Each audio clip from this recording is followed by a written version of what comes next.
then she was imprisoned with some other members of parliament.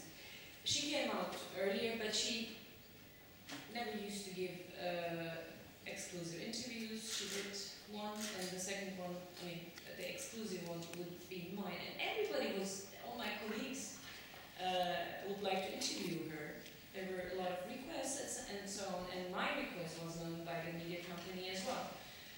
But what happened was, to my big surprise, that I was not allowed to have her in the program. So it took me 2 days to discuss about it, and it was unacceptable, that it was censorship, etc. But I couldn't make it. The media company had made a decision already, and we couldn't. I couldn't change it. When I was trying to do something about it, I mean, I decided that day that I wouldn't be able to continue unless things change, unless she will be allowed to appear in my program. Otherwise, I wouldn't be able to continue as if nothing had happened, and I would just listen to someone else and smile and say hello, hoş geldiniz, and so no. Well, my editors asked me the editor-in-chief asked me to continue for 1 more week, and I found out actually, I said no, I was boycotting, but I found out that I already had my ticket in my pocket, you know, without realizing that they had put it there. What they needed from us was to continue till the elections, and after the elections, a government would be established, and then that's it. Then they would thank us, and they would say, Alice, from now on, this TV channel will look a bit different, and you won't be appearing on the screen. So that's the story in short, what happened to me 2 years ago. And it's not only my story, you know. Other colleagues,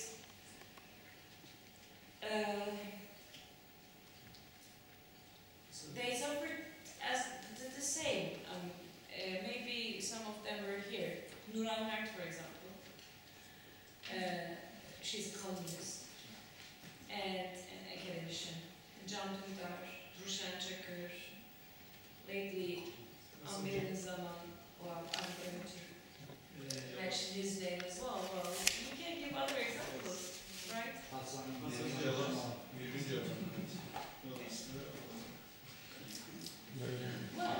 some really lost their jobs. Some others continued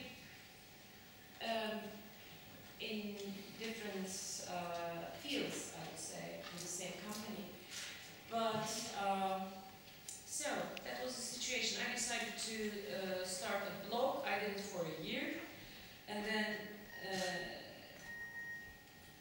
I also collaborated with some other friends. And I kept doing journalism. I kept doing my job. As Hasan Jamal said, he's the latest example. Now I'm going to come to this. So that was, I mean, what happened 2 years ago was in terms of conflict. What is happening today, we can say, is in times of peace almost. I mean, the guns are silent at the moment, and we still see people leaving their jobs. I mean, Amir Zaman is another colleague.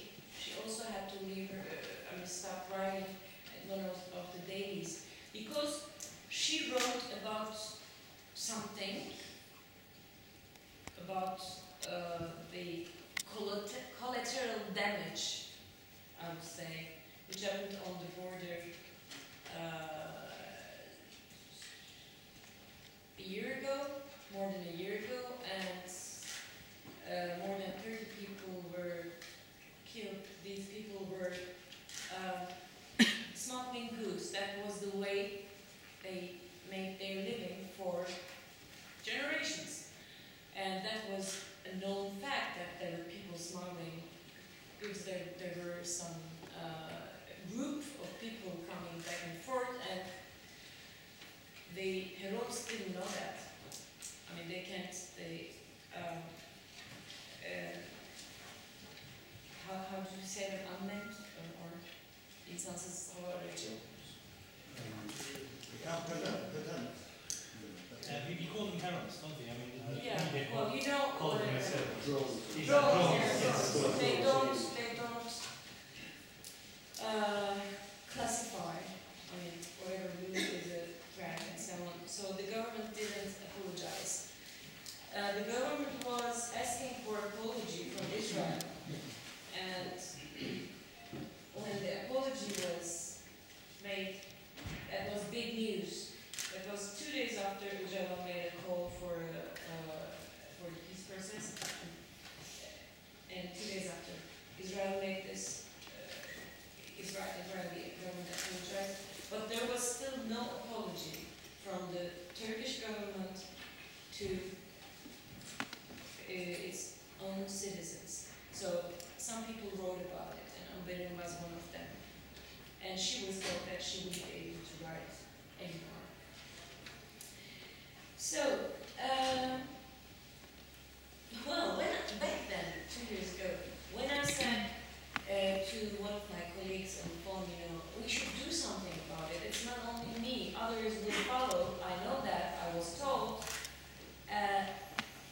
Let's do something.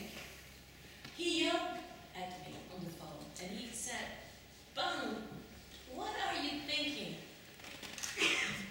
You live in a fairy tale. The owner of the company, he owns other things too, like a huge bank, and he has other investments too, and so on. And you know what would happen? The man is afraid. So, what can you do? But I said, I'm not living in a fairy tale, and I will speak up. That's what I did. Some other colleagues did the same too.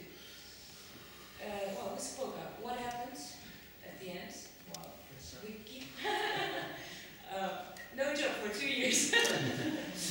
Anyway, I also wrote a letter, an open letter to the Prime Minister, saying that what he was doing was censorship, and he was that was causing self-censorship in media. And if he is unhappy with the result, he should please contact the media owners, the investors in media, and tell them not to do it this way. Well, he was a bit angry about it too, I think. I heard. Well, the media owners in Turkey, if you look at the picture today, they have their investments mostly in construction, dams, highways, well, some hydroelectric power plants, and some mining activities. Sometimes you don't see it in their on their website. They have their activities, investments, etc. But mining, you don't see anything. For example, one of the investors, he has this part on his website, mining. And then I know some regions where he's working with some other companies, or under the name of other companies. He just put a photo. And, well, of course, the relationship with the government is very important to them. Now, one of the companies, it owns 2 newspapers.